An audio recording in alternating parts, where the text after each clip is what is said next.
মামলায় ৩ জন করে ৯ জন সাক্ষী দিয়েছেন।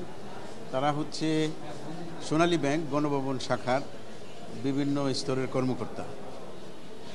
পূর্বাচল নতুন শহর প্রকল্পের শেখ রেহানা, আজমিনা সিদ্দিক এবং রাদওয়ান সিদ্দিক যে প্লট প্রাপ্ত হয়েছিলেন, ওই প্লট প্রাপ্তের অনুকূলে যে ব্যাংক ড্রাফট পে অর্ডার, ওই পে অর্ডারগুলো ওই গণভবন শাখা, সোনালী ব্যাংক গণভবন শাখা থেকে জমা প্রদান করা হয় এবং ওই পে অর্ডার যে ডকুমেন্টস ছিল পে অর্ডার সংক্রান্ত সকল ডকুমেন্টসগুলো আজকে আদালতে দাখিল করা হয়েছে।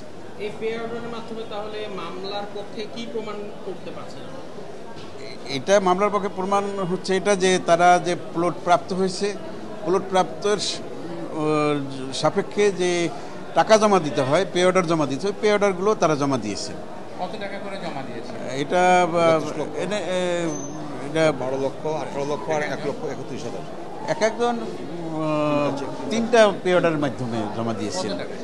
এটা আনুমানিক 31 লক্ষ সামথিং এক একজন।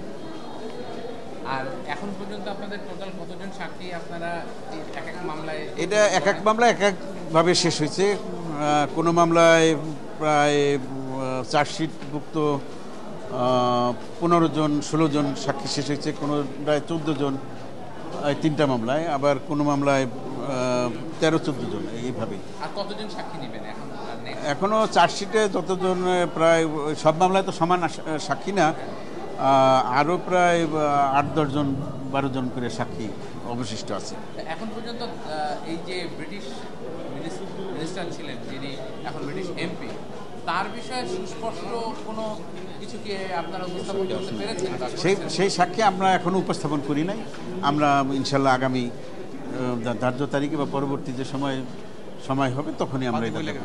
মানে আপনারা যেটা বলছেন যে সে তার খালাকে ইনফ্লুয়েন্স করছে, সেই সংক্রান্ত কোনো এই বিষয়ে সাক্ষী আমরা এখন উপস্থাপন করি না, এটা আমরা সামনে